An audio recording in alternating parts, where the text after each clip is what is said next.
Sí, se escucha. Bueno, en primera medida quisiera agradecer a ustedes por permitirme la participación en un evento de tal importancia. El derecho administrativo, Pues con énfasis en la responsabilidad del Estado, el derecho penal y el derecho internacional humanitario. Por favor, Natalia, te escuchamos. Como ustedes saben, tenemos el tiempo limitado, así que por favor, Natalia, te pedimos que no rebasemos los 11 minutos a fin de que podamos esgrimir alguna conclusión general de este ejercicio. Por favor, Natalia, te escuchamos, corre tiempo. Gracias. Quisiera agradecerles por aceptar mi participación en un evento de esta magnitud y presentarles mi ponencia sobre la responsabilidad civil extracontractual del Estado por privación injusta de la libertad, los límites y el alcance de la reparación. En el día de hoy revisten gran importancia los eventos de esta naturaleza, debido a que hay una gran cantidad de procesos de responsabilidad civil por privación injusta de la libertad. Precisamente se quiere analizar cuál es el papel de la jurisdicción contencioso-administrativa y cuál es el alcance y los límites de su decisión en cuanto a la declaratoria de la responsabilidad del Estado. Asimismo, el objetivo es estudiar si una sentencia de un juez administrativo puede ir en contravía de una decisión ejecutoriada dictada por un juez penal. La jurisdicción, como bien se sabe, es una manifestación expresa de la soberanía del Estado de administrar justicia. Esta función está en cabeza del Estado a través de la rama judicial y sus características son la unidad e indivisión. No obstante, nuestra Carta Política colombiana trae consigo unas jurisdicciones como lo son la ordinaria, la constitucional, la contenciosa administrativa y las especiales. Sin embargo, esto no representa que exista una fragmentación, sino que por el contrario, por las necesidades actuales y por la litigiosidad que se presenta, esto en la necesidad de dividir la administración de justicia y reglamentar el ejercicio del poder judicial. Asimismo, la competencia, la extensión funcional del poder jurisdiccional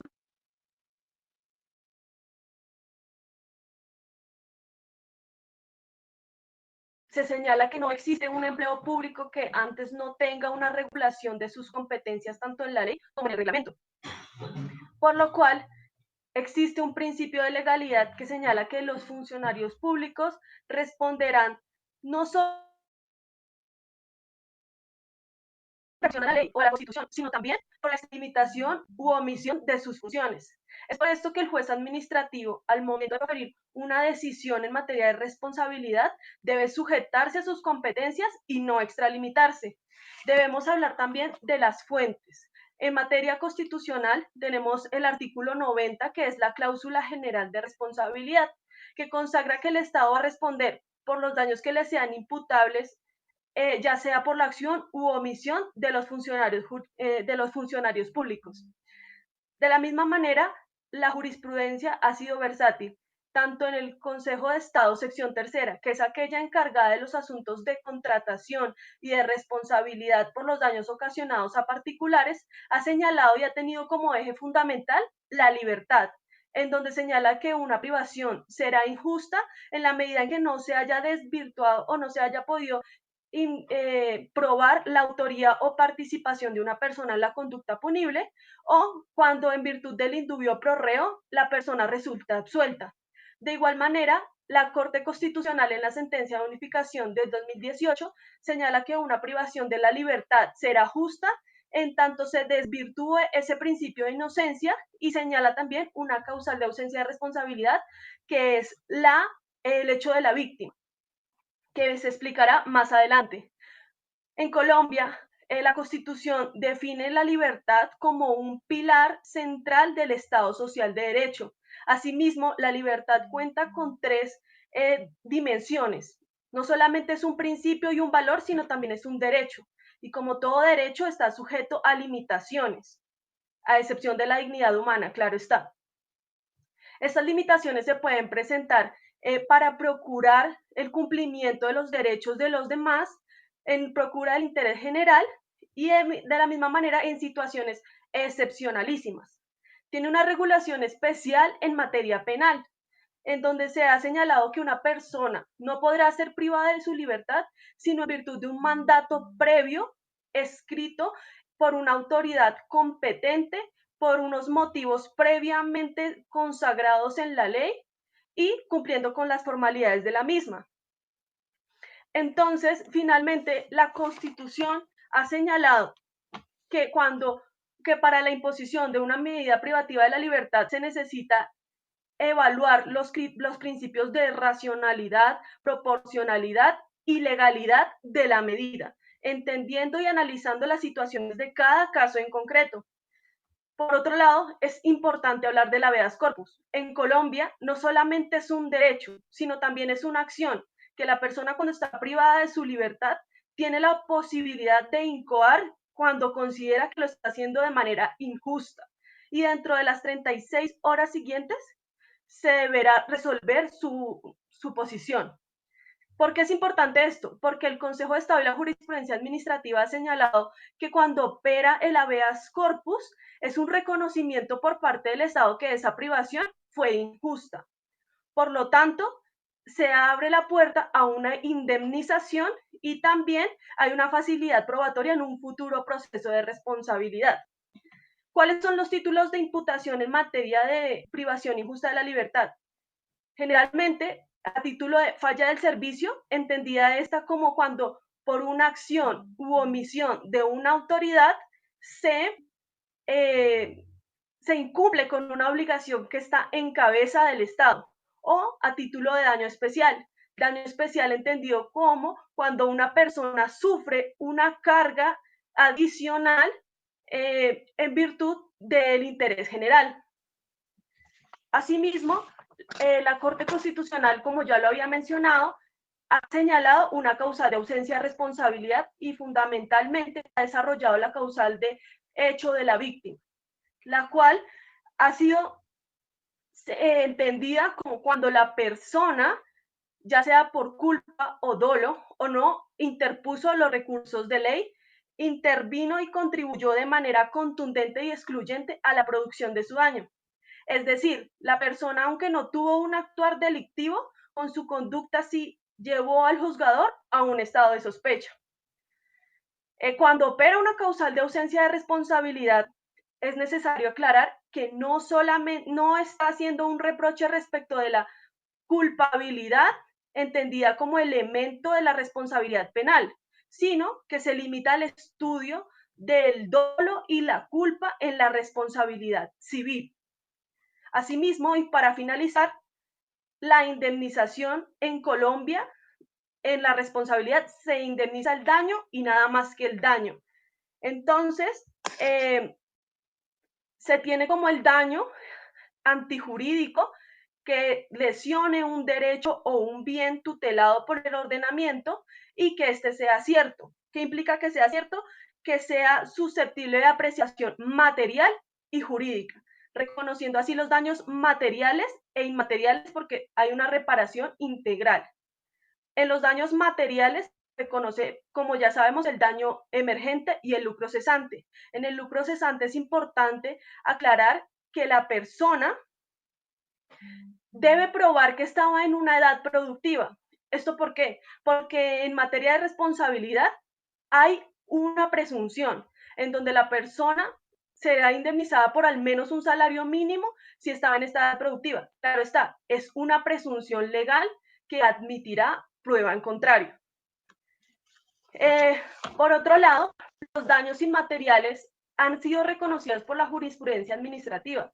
¿Por qué? Porque entiende que con la privación injusta de la libertad, una persona puede sufrir un daño, una tristeza, una congoja, y no solamente la víctima directa de la privación injusta, sino también sus familiares, los parientes dentro del cuarto grado de consanguinidad y segundo de afinidad. Y para esto establece unas tablas indemnizatorias teniendo como eje central el término que duró privado de su libertad y el grado de cercanía con el hecho dañino. Entonces, entre mayor sea el término que estuvo privado de su libertad y mayor sea su cercanía con el hecho, pues mayor será la indemnización. Entonces, para finalizar, debo concluir que, de conformidad con el estudio realizado, en Colombia no se ha regulado de una manera profunda este tema de responsabilidad civil extracontractual por privación injusta de la libertad, sino que lo que tenemos que hacer es un estudio sistemático de nuestro ordenamiento, en donde se puede evidenciar que el juez estará limitado en la sentencia de responsabilidad a declarar o no la responsabilidad del Estado y a determinar cuál va a ser la indemnización por concepto de daños materiales e inmateriales. Y no, para mi parecer, podrá declarar o no la ausencia de responsabilidad en materia penal. ¿Por qué? Porque esto es, según el organigrama de la rama judicial y según el principio de legalidad, es una competencia propia de la justicia ordinaria penal. Entonces estaría inmiscuyendo en una labor propia del juez penal. Asimismo, debo señalar que este problema no es una causa única de la rama judicial o un problema que se va únicamente a la rama judicial, sino que también están involucrados otros agentes, como lo es la rama ejecutiva y la rama legislativa. La ejecutiva, debido a que ella tiene que propender por tener una política que en el tiempo, pero esto lo que se ha convertido es en un asunto de campaña y no se ha tomado con la seriedad que debería.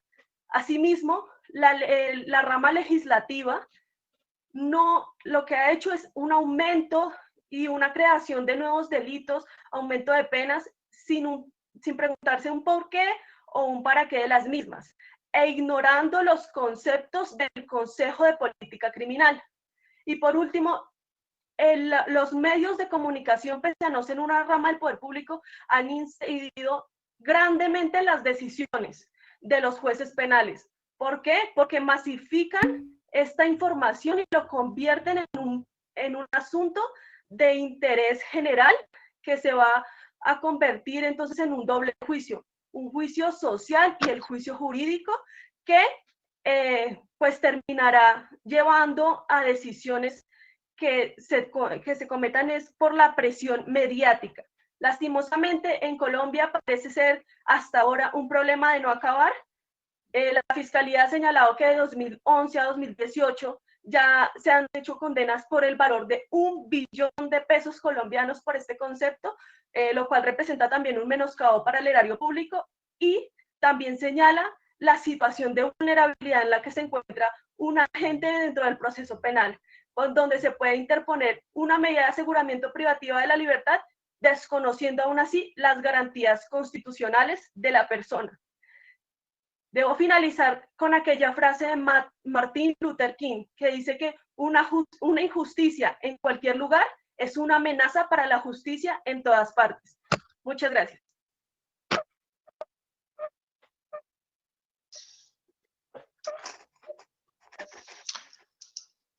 Muy bien. Compañera Natalia Murcia Rojas, muchas gracias por tu participación. Estuviste dentro del tiempo y sin duda nos planteas una serie de interrogantes sobre las dinámicas y las políticas criminales que debe o no seguir el Estado y la dinámica que también debe, o el rol que debe asumir la administración pública. Sin duda deberemos hacer algún comentario en las conclusiones finales. Sin embargo, ahora vamos a escuchar otra ponencia con planteamientos muy importantes de nuestra